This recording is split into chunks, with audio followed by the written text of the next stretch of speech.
Hi guys, we're going to take you through the exercise of the week. It's the barbell overhead shrug.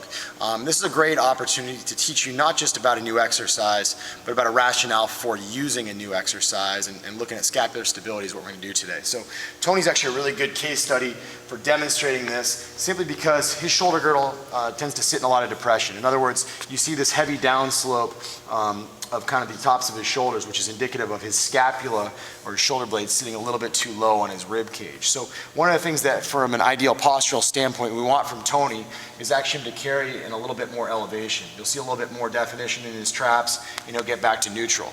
Okay, what that speaks to is the whole idea of starting from a neutral position before you move dynamically. So if we're going to look at Tony's shoulder blades during overhead activity, his scapula needs to upwardly rotate to accommodate the congruency that you need to have with the ball in the socket. All right? So the humeral head has to sit right on the glenoid of that scapula. What we see with folks who sit in a lot of depression is they often don't elevate and upwardly rotate sufficiently to get all the way up overhead. So that upward rotation comes from a combination of lower trap recruitment, upper trap recruitment, as well as your serratus anterior helping to keep everything snug to the rib cage as it happens. So in a guy like Tony's situation, his lat becomes very, very dominant and the upper trap actually becomes lengthened. So what we need to do is we need to get this guy turned on, but we need to make sure it's happening functionally. We don't want to just go and do a bunch of regular shrugs because we want it to happen in that position of upward rotation so that we're actually moving in a good spot. All right? So for a guy like Tony, what we're looking for is our benchmark, and really for everybody in that matter. We take his spine, and then we would basically draw an angle to the medial border of his scapula. In this case, it's right here. Once we get to that upwardly rotated position, if it gets all the way up, we want about a 55, 60 degree angle in that top position. So a barbell overhead shrug is a great opportunity to train things in the right spot. So I want you to slide right underneath here. And all we're going to do is we're going to go up overhead. See, hands are a little bit wider than shoulder width.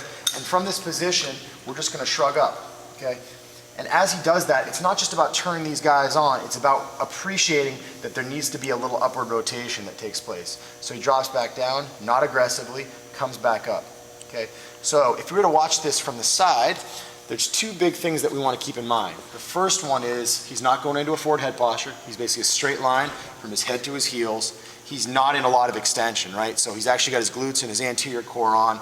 We'll usually do this with lighter weights. Doesn't have to be anything crazy. You know, maybe a 10 on each side at most for those of you who are starting out.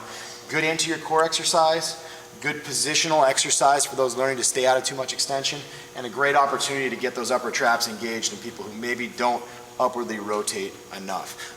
If you need a little bit of a regression, I'm going to show another video, which is a wall side with overhead shrug down below on the blog here, and I think that'll be a good progression you guys can use during your warm-ups if this is maybe a little bit too advanced for you.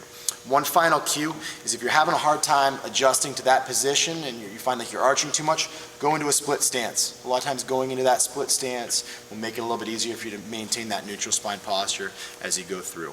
This isn't something you do first in your warm-up or really as your first exercise of the day. It's not a true maybe strength exercise.